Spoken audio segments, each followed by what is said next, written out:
আজকে আমি মিষ্টি কুমড়া দিয়ে দারুণ একটা রেসিপি শেয়ার করবো আপনাদের সাথে। আসলে আমার গলার সাউন্ডটা অন্যরকম লাগতে পারে। আসসালামু আলাইকুম, কেমন আছেন সবাই? আমি একটু অসুস্থ, তাই ভয়েসটা অন্যরকম লাগতে পারে, ক্ষমার দৃষ্টিতে দেখবেন। যা হোক, প্রথমে আমি চুলার পরে একটা ফ্রাই প্যান বসিয়ে দিয়েছি, দিয়ে তেল দিয়ে দিলাম। তেল দিয়ে মাছগুলাকে ভেজে নিচ্ছি, উল্টে পাল্টে ভালো করে ভেজে নিয়ে নামিয়ে নিব। মাছগুলা ভেজে নেওয়া হয়ে গেলে আমি কি করব, যে মিষ্টি কুমড়া কেটে রেখেছি, আমি মিষ্টি কুমড়াগুলোকে কেটে কুটে পরিষ্কার করে লবণ দিয়ে মেখে রেখেছি। কিন্তু এ পাক দিয়ে আমি মাছগুলাকে একটু ভালোভাবে উল্টে পাল্টে ভেজে নিয়েছি, এখন তুলে নিচ্ছি। এখন আমি মিষ্টি কুমড়া সবগুলাকে ভেজে নিচ্ছি। মিষ্টি কুমড়াগুলোকে আমি কিভাবে কেটেছি দেখতেই পাচ্ছেন। তারপর আমি শুধু লবণ দিয়ে মাখে রেখেছিলাম, আর কিছু দিই নাই, কারণ মিষ্টি কুমড়া এমনি হলুদের মধ্যে আর হলুদ দিতে হয় না। যা হোক, মিষ্টি কুমড়াকে আমি উল্টে পাল্টে দিচ্ছি, দুই পাশটা একটু লাল লাল করে ভেজে নিব। এভাবে মিষ্টি কুমড়া রান্না করলে খেতে খুবই মজা লাগে। মিষ্টি কুমড়া ভেজে নেওয়া হয়ে গেছে, চুলা থেকে নামিয়ে নিলাম। আমি চুলার উপরে আর একটা ফ্রাই প্যান দিয়ে দিয়েছি, দিয়ে এখন পেঁয়াজ কুচি দিয়ে একটু নাড়াচাড়া করে নিচ্ছি। নাড়াচাড়া করে নিয়ে পেঁয়াজটা লাল করে নিয়ে তারপরে এখানে রসুন, জিরা, আদা বাটা দিয়ে দিলাম, দিয়ে একটু নাড়াচাড়া করে নিচ্ছি। মশলাটাকে ভালো করে কষিয়ে নিচ্ছি। কষানো হয়ে গেলে এর মধ্যে আমি হলুদ গুঁড়া, মরিচ গুঁড়া, স্বাদ মতন লবণ দিয়ে দিচ্ছি। দিয়ে তারপরে আমি একটু পানি দিয়ে দিব, যাতে মশলাটা না পুড়ে যায়। পানিটা দিয়ে তারপরে একটু ভালো করে নাড়াচাড়া করে মশলাটাকে একদম কষিয়ে নিব।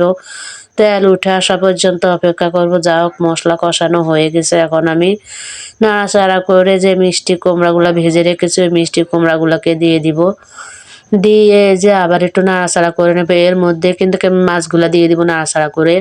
তখন আমার ক্যামেরাটা অফ হয়ে গেছে, চালু করতে ভুলে গেছি, আর দেখানো হয়নি। যা হোক, পরে দেখে ক্যামেরাটা অফ।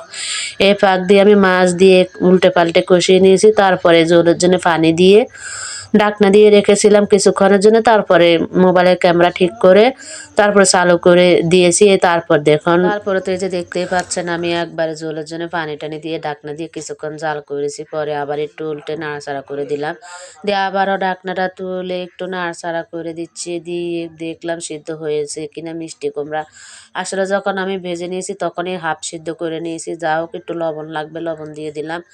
লবণটা দেওয়ার পর একটু হালকা নাড়াচাড়া করে তারপরে একটু স্বাদ মতন চিনি দিয়ে দিচ্ছি। যেহেতু মিষ্টি কুমড়াতে মিষ্টি কম ছিল, তাই আমি একটু চিনি দিয়ে দিয়েছি। আপনাদের মিষ্টি কুমড়াতে যদি একটু মিষ্টি থাকে, চিনি না দিলেও হবে। আমি চিনি দিয়েছি যাতে ঝাল মিষ্টি একটু ব্যালেন্স করে নিতে পারে। যা হোক, চিনি দেওয়ার পরে আমি হাতলটা ধরে আবার একটু নাড়াচাড়া করে দিয়েছি। দিয়ে ধনিয়া পাতা দিয়ে দিলাম, ধনিয়া পাতা দিয়ে ঢাকনাটা দিয়ে দিলাম কিছুক্ষণের জন্য। ঢাকনা দিয়ে তারপরে কিছুক্ষণ জাল করে আবার ঢাকনাটা তুলে একটু নাড়াচাড়া করে নিচ্ছি। ধনিয়া পাতা ঘ্রাণটা পুরা তরকারিতে ছড়িয়ে গেছে, এত মজা ঘ্রাণ বের হতেছে, মনে হচ্ছে চুলা থেকে নিয়ে খায়। যা হোক, রান্নাটা আপনাদের কাছে কেমন হয়েছে? আমার কাছে তো খেতে অসম্ভব মজার হয়েছে। আমি কিন্তু মিষ্টি কুমড়া সেম এইভাবে ডিম দিয়েও রান্না করি। ডিমকে ভেজে তারপরে রান্না করি, খেতে খুবই মজা লাগে। আপনারা একবার করে হলেও বাসায় ট্রাই করবেন। তো আজকের রেসিপিটা আপনাদের কাছে কেমন লাগছে? যদি ভালো লেগে থাকে অবশ্যই লাইক, কমেন্ট, শেয়ার করবেন।